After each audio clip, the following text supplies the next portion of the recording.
Good morning mga kababayan. Ngayon ay ituturo ko naman sa inyo kung paano maglagay ng RF wireless remote control dito sa Arduino. Ayan. Para magamit natin dito sa ating DC motor. DC motor nasa ilalim. Ayun. Ayan. So mga kailangan natin na gamit dito ay RF receiver, RF transmitter. Ito. 315 MHz. Yan. Kahit naman ano pwede. 415 meron din. So, kailangan din natin itong L298 motor driver para sa Arduino. Then, kailangan natin Arduino. Kahit anong Arduino. Yan. Kailangan natin power supply para sa ating L298. So, kailangan din natin ng program. Ayan siya. So, kailangan din natin ng circuit diagram. Block diagram lang ito. Yan. So, una, itong L298 natin ay L298 positive and negative output nitong L298 na for motor. Ayan. Nakakabit siya sa motor. So, ito siya. This one. No? Positive and negative of the motor. So, ito.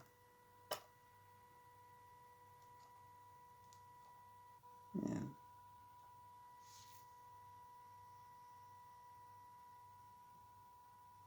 Okay. So, next is itong power supply ng L298 ay nakakabit sa, itong positive ay nakakabit sa common ng wireless RF. So, ito siya. Ito yung positive niya nakakabit sa yan, common ng RF wireless. And then, yung negative nitong supply na to ay nakakabit na rito. So, common lahat ng negative end. Ayan. Yung L298 negative ground, ayan, nakakabit din dito sa Arduino, nakakabit sa power supply. Lahat sila common ground. Okay. And then, itong ating L298 na enable pin, tsaka itong IN1, itong IN2, IN1, IN2, nakalimutan ko itong isa rito. This one is IN2. Ayan, IN2 ito. 1, 2, 3. So, yung connection na yan, nakakabit siya sa Arduino. 789. Okay? 789 ng Arduino. Let's check. So, ito siya. 789. So, ito yung wire. Is the wire connected? And enable siya dito. And then, ayun siya. 1, 2, 3. So, dito tinanggal ko yung ano tinanggal ko yung kapag gagamitin, meron dito ano yung jumper. Tinanggal ko yung pinaka jumper niya para mailagay ko itong enable. Remove the jumper here. Ayan. Okay. Ayan. Ayan, ganyan lang siya. Ganyan lang siya kasimple. Okay. Now, punta naman tayo sa program niya. Program.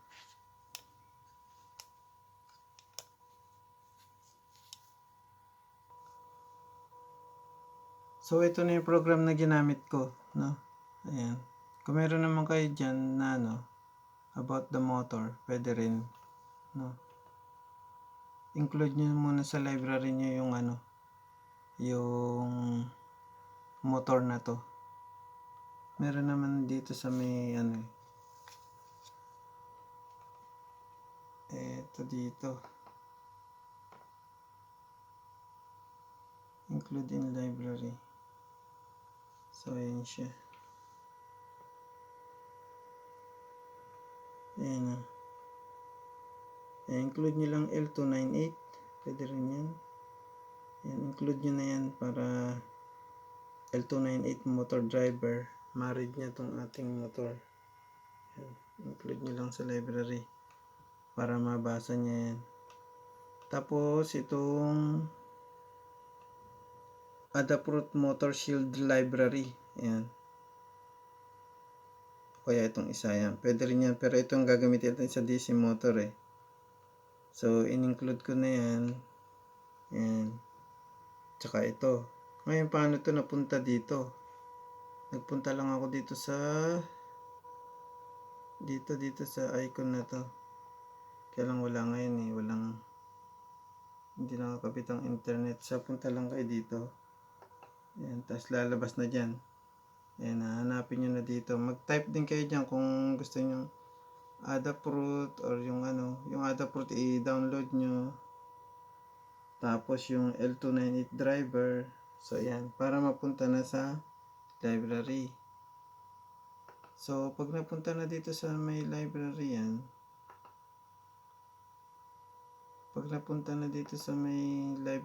yan. Ayan. Ayan. Mababasa niya na yung ating L298. So, kung naman driver meron dyan, ayan. Include nyo na agad yan. Dina-download lang yan, libre naman. So, next, ito na ating program proper. Ito na siya. Parang gano'n ng video. Ayan.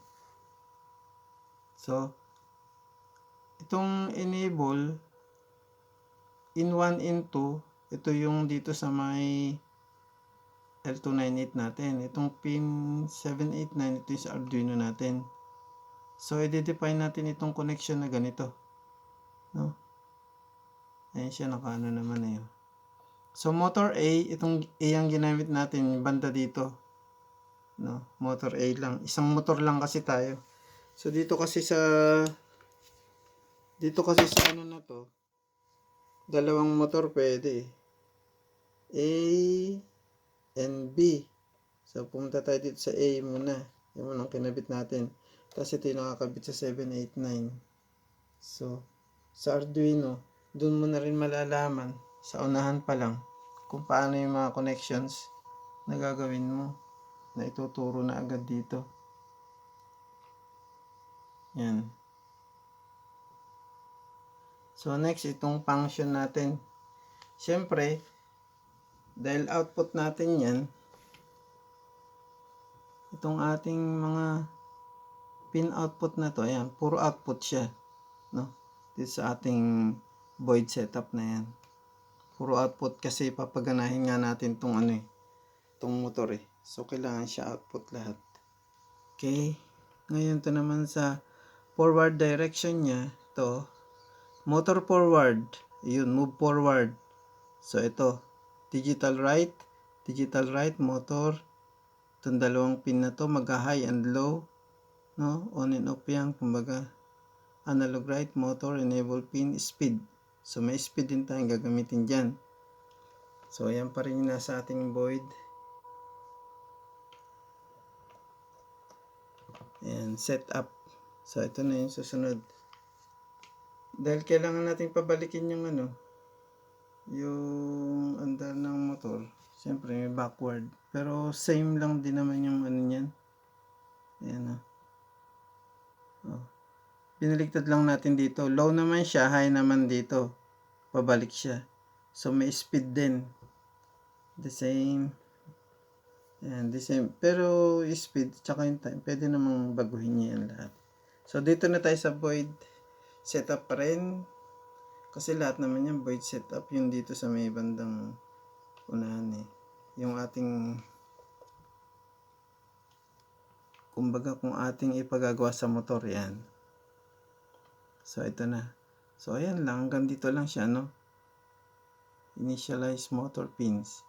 So, ayan lang siya. Hanggang diyan lang siya. So, dito na tayo sa void loop. Ito na yung paulit-ulit niyang gagawin. So, dito sa move motor forward, 100 speed, 10 seconds to.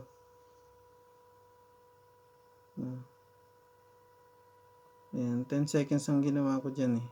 So, ayan siya, no? 10,000 milliseconds. Forward, ang speed natin is 0 to 255, 100 yung nilagay ko. Kaya medyo mabilis siyang bumalik. Pwede rin pinakamabagal, pwede rin naman. Depende sa gamit nyo. Sa application. So, yung ating stop the motor, 50 milliseconds lang para bumalik siya agad. No? Kung umiikot. Tapos ito naman backward, ganun din. 50 ang speed ko nga lang dito. Pero 100 dito, palitan ko pala ito. Mali yung comment ko dito. 100 pala yung nilagay kong speed yan. 100. Ayan.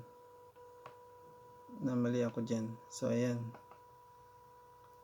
Pero wala namang ano sa program. Kaya lang syempre yung babasa niyan, malilito na. Sa katulad kong beginner. 100 speed for 10 seconds uli. Ayun. And then stop the motor. So, kaya tinawag yung void loop natin. Ayan. Paulit-ulitin niya lang ito. Ulit lang na ulit. No?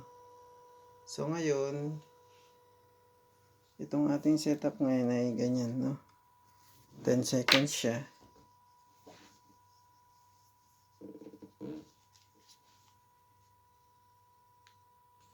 Pansin nyo dyan, 10 seconds siya. Ayan. Ayan, pwede ko na siyang pabalikin. Although this is not a perfect program para dito, medyo research pa ng kaunti. Ang gusto ko kasi yung pinaka-perfect niya talaga. Pero, ganito ko na siya gagamitin. Yan, lagi ko na sa mga casing yan. Yan. Okay. So, itong yung mga na to, sa void loop, pwede nyo baguhin lahat yan. No? Yan siya.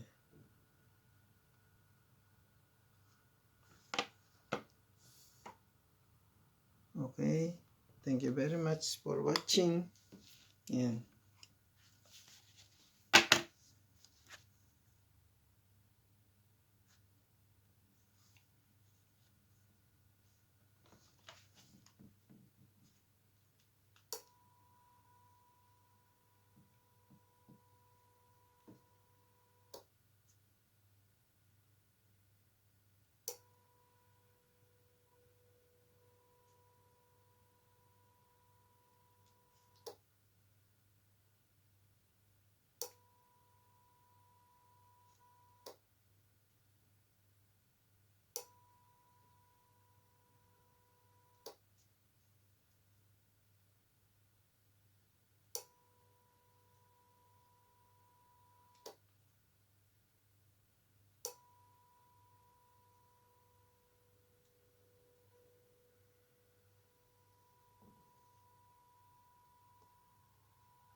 Okay, thank you very much, everybody. Disclaimer, this is just a beginner. I am a beginner. Thank you for watching. Sir Doy, tribute nga pala ito sa'yo. Ina-upload ko na to sa YouTube. Sa aking kaibigan na si Doy Bawalan. Yan. Kasamahan ko dati sa trabaho yan. Nung gumawa ko nito, sabi niya, may upload ko sana. Ayan, ngayon ko lang natupad, sorry. Pero may ilang upload na ako. Pero this one is tribute sa'yo. Thank you very much, paring Doy Bawalan.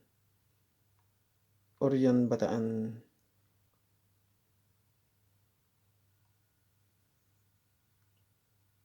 Oh, ayan, Sir Doy Sensya ka na, ngayon lang na-upload yan. Thank you. Thank you for watching, everyone.